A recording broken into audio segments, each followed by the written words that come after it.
14 ବର୍ଷ ବନବାସର ଯେଉଁ ଯାତ୍ରା ଥିଲା ରାମଙ୍କର, ଆମେ ନର ନାରୀ ସମସ୍ତେ ପଳେଇଥିଲେ, ଆମେ ମଧ୍ୟ ବସିଥିଲୁ 14 ବର୍ଷ।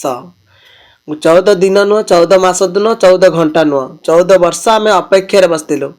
କିନ୍ନରମାନଙ୍କର ଧୈର୍ଯ୍ୟକୁ ଦେଖନ୍ତୁ, ସେଇ ଧୈର୍ଯ୍ୟ। ଯେତେବେଳେ ଅପରେସନ୍ ହେଇଯାଉ, 8 ଘଣ୍ଟାର ଅପରେସନ୍ ଆମେ ଓଟି ଭିତରେ ଏକା ଲଢ଼େଇ କରିଥାଉ। ନା ବାପା ମା ଥାଏ, ନା ଭାଇ ଭଉଣୀ ଥାଏ, ନା ସାଙ୍ଗସାଥିରେ କେହି ନଥାଏ, ନିଜେ ଲଢ଼େଇ କରିଥାଉ। 14 ବର୍ଷର ଯେଉଁ ଯାତ୍ରା ଥିଲା ତାଙ୍କର, ଆମେମାନେ ଅପେକ୍ଷା କରିକି ବସିଥିଲୁ। ସେଠି ଗୋଟେ ବରଦାନ ମିଳିଥିଲା, ଆମମାନଙ୍କର ପାଦ ପଡ଼ିଲେ ସେ ଯେଉଁ ମାଟିଟା ସୁନା ହେଇଯିବ, ଯେଉଁ ଦୁଃଖଟା ଲୋକଙ୍କର ସୁଖ ହେଇଯିବ, ଯେଉଁ ଅଶାନ୍ତିଟା ସେଇଟା ଶାନ୍ତି ହେଇଯିବ।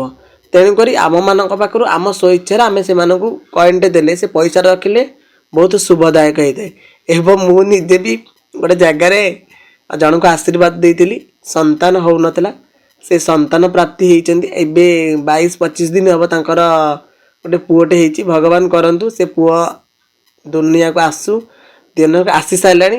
ତା ଆଗାମୀ ଦିନ ବହୁତ ଭଲ ରହୁ, ସେ ଭଲ ଚାକିରି ଗଣ୍ଡେ କରୁ। ଏବେ ତ ସେ ଜନ୍ମ ହେଇଛି, ତା ଜନ୍ମ ଯେମିତି ହେଇଛି ଭଗବାନ ତାକୁ ସେମିତି ବଡ଼ କରିକି ଭଲରେ ରଖନ୍ତୁ। ସେଇଟା ସିକ୍ରେଟ୍ ଥାଏ, ଯିଏ ଯାହାକୁ ଆଶୀର୍ବାଦ ଦିଏ ସେଇଟା ତାକୁ ହିଁ କହିପାରେ, ମିଡ଼ିଆ ସାମ୍ନାରେ କହିପାରିବିନି। ଯିଏ ମୋତେ ଆଶୀର୍ବାଦ ନେବାକୁ ଚାହୁଁଛନ୍ତି ସେ ମୋ ପାଖକୁ ଆସିଲେ ମୁଁ ତାଙ୍କୁ ଆଶୀର୍ବାଦ ଦେବି, ଆଉ ସେଇ କଥାଟା ହିଁ କହିବି।